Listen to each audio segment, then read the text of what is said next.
Terra Azul apresenta Conexão Pet.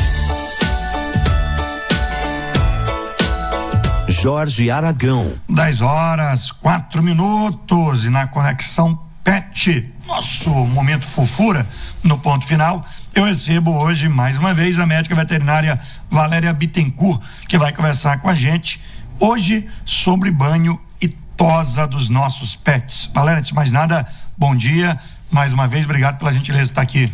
Bom dia, Jorge, é uma satisfação estar presente aqui falando um pouco sobre esses cuidados com os nossos pets, né, que vão muito além da estética, são muito importantes da gente estar realizando. Queria que você pudesse falar primeiramente a importância, né, para quem está ouvindo a gente, do banho e da tosa dos nossos animais, do gato, do cachorro. No processo de banho, a gente acaba identificando muitas coisas, às vezes doença que o tutor pode não perceber, algum problema de pele, alguma coceira, feita uma triagem antes do animal entrar no banho. Então tudo isso é um cuidado com o pet que às vezes a gente, nessa correria, a gente não consegue perceber. Além disso, existem cuidados como, por exemplo, hidratações. Às vezes a gente pensa, hidratação é só para deixar o pelo bonito, mas na verdade existem hidratações que são tratamento para a pele também. É um período do tempo do ano que é um pouco mais seco. Assim como a gente tem problema de ressecamento de pele, os pets também têm. Então esses cuidados, eles são fundamentais para a gente manter a saúde do animal. Outro hábito também é a questão da escovação. Às vezes a gente não vê tanta importância na escovação dos dentes. E muitos estudos falam que a principal maneira de eu prevenir doenças dentárias é com a escovação. A gente faz a nossa todo santo dia, já tem essa cultura, mas os animais, normalmente os tutores não fazem.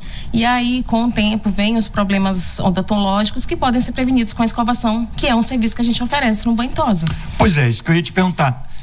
Muitas das vezes a pessoa fala o banho e tosa, jogar água, jogar shampoo, botar o condicionador, tirar, secar, pronto, devolveu.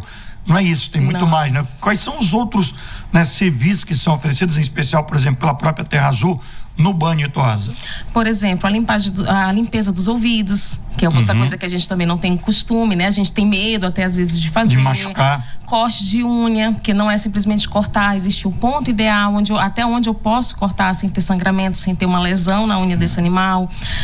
O próprio que a gente chama de tosa higiênica, que é a retirada de pelos, onde, por exemplo, área íntima, onde eu posso ter acúmulo de urina, acúmulo de fezes, e aquilo ali, além de gerar odor, pode gerar problemas também para o animal. A questão da patinha, animais muito peludos, o pelo cresce o suficiente que acaba ele não tendo um apoio ideal, ele precisa estar com aquele coxim, que a gente chama popularmente de almofadinhas, livre, para ele poder andar sem escorregar. Se ele escorrega, se ele acaba derrapando, né, como a gente gosta de dizer, aquilo ali pode levar ele a lesões articulares com o tempo. Hoje os nossos animais vivem mais, então a gente também deve prevenir essas questões, que é uma simples tosa higiênica, né, que é a limpeza, o aparo dos pelos da região das patinhas. Isso é oferecido, isso é explicado pro papai do pet, quando ele chega lá, para dizer, olha, é preciso a importância disso, isso é explicado? Isso, na própria recepção, quando o tutor, ele procura o serviço de banho e tosa, a gente tem uma equipe especializada que vai explicar. Normalmente esse animal, ele passa pela triagem, ele passa pela triagem, ele vai para uma sala onde o especialista vai avaliar se tem muito nó. Tem raças, Shih Tzu, Lhasa, são raças que com o tempo o pelo vai crescendo e vai fazendo nó. Naquele nó ali, acumula umidade, acumula sujeira e pode levar a problemas de pele. Então é preciso retirar aquele nó.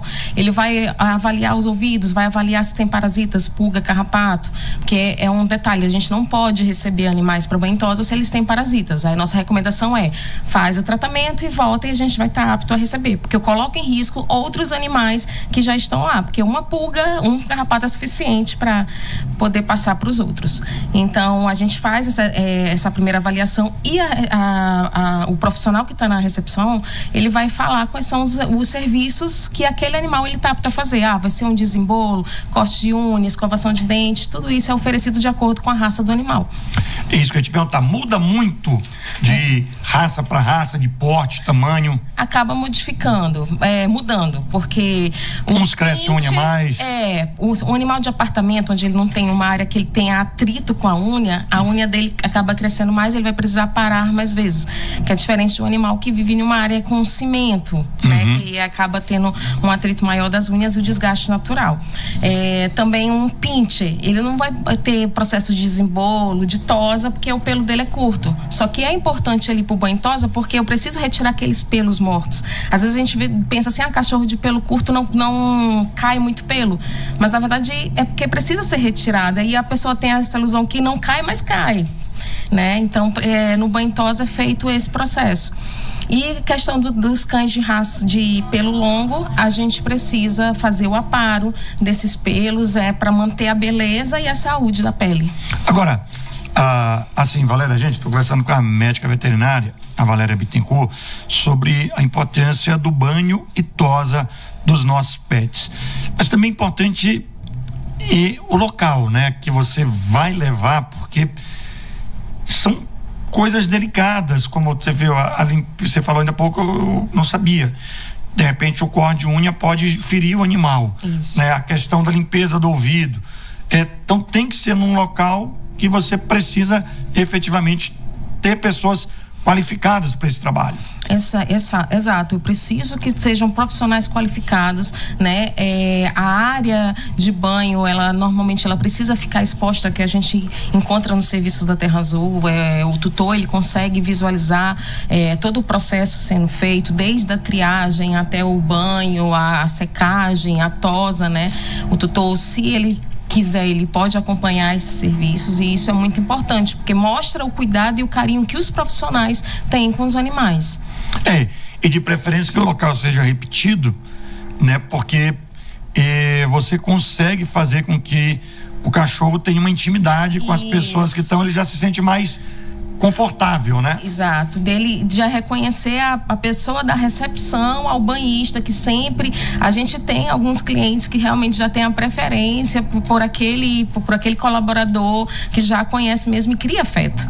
E aí facilita para os dois lados. Isso. Né? Porque também não deve ser fácil, por mais que a pessoa que tem experiência, para você o cachorro se incomoda, né? O animal se incomoda com as limpezas, tem medo, e aí você tendo uma confiança mútua, a coisa acaba sendo boa para todo mundo, né? Isso. E um ponto importante também, a gente não citou, é sobre os gatos. Que os gatos também, gato ele não tem a frequência de banho do cachorro. O Paulo estava perguntando exatamente, e gato banha?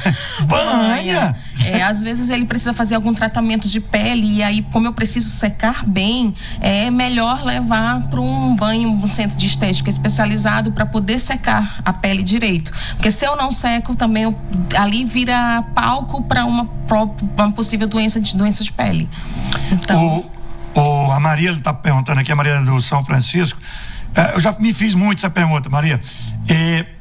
Cada vez mais, vou resumir, Maria, ela está dizendo assim que os cachorros, principalmente ela está falando dos cachorros, são parecidos com os humanos. A gente está tratando eles como os humanos, né? Mas é que ela não entende porque só é um banho por semana. Que geralmente, por que não se banha todo dia? A pele deles é bem diferente da nossa. O cachorro, ele sua, mas ele não sua pela pele como a gente. Ele sua normalmente pelos coxins, né? Que são aquelas almofatinhas debaixo do braço, e faz o controle também da temperatura pela saliva. É por isso que quando ele tá cansado, ele normalmente fica respirando de boca aberta. Ali é porque ele não consegue transpirar. E resfriar o corpo como nós humanos. Então, como eles não suam como a gente não tem a necessidade de tantos banhos, tá? E até da mesma forma, eu preciso ter um equilíbrio. De menos é ruim, mas demais também é ruim.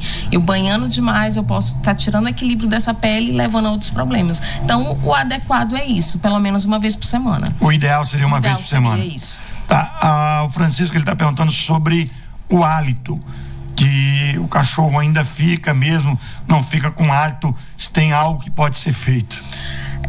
Temos no mercado produtos, né, para escovação. A escovação seria importante, e tem alguns sprays que você pode colocar diariamente, pode fazer uso diário, ou então alguns produtos que tem cachorro que não deixa fazer o spray na boca, que você coloca na água. Ele não tem cheiro, não tem sabor, o animal, ao ingerir a água, acaba controlando o hálito. Mas se esse hálito mesmo assim não se controla, o ideal é passar por um profissional, passar por um médico veterinário. Você também encontra esses serviços nas Terrazuls, né?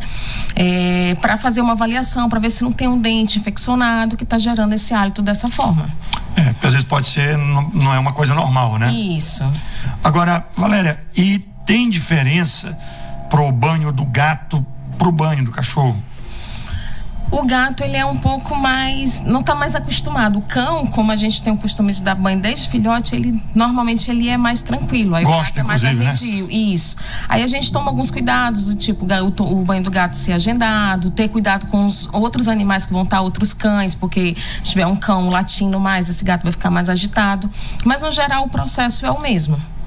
O ouvinte, ele não se identificou, final 9342, está perguntando se todas as lojas da Terrazul oferece o banho e tosa, ou se tem algumas lojas específicas? A gente tem lojas específicas. Hoje, Coama, Forquilha, Olho d'Água, Rio Anil Shopping, Maiobão, tô esquecendo uma. Mas tem praticamente todas, então, né? Isso. A gente tem, por toda a área da cidade, a gente tem um serviço de nas regiões, todas são atingidas. Olha, então eu queria só te explicasse pra gente, mais uma vez, quem está ouvindo a gente, pegou o rádio agora, essa questão da importância, né, do banho e da tosa, que muita gente, como eu disse, pode pensar que é só estética, mas está longe de ser só estética. Claro que esteticamente, quando você vai no salão, né, você fica mais bonitinho e tal, a mulher, o homem vai na barbearia, também melhora, mas tem uma questão também de saúde, né? A gente não pode deixar de fora essa questão mesmo de saúde. Como eu já citei, a questão da tosa higiênica, né, nessas áreas, a questão do cuidado com o ouvido, porque às vezes o cachorro, com o tutor, ele tem um comportamento diferente do que com o profissional. Às vezes o tutor tenta fazer, mas não consegue, e às vezes nem consegue fazer da forma adequada. Ou então esse ouvido já está doente, o tutor não percebeu, e aí o profissional, ao fazer a limpeza, percebe que tá um cheiro estranho, tá saindo uma secreção.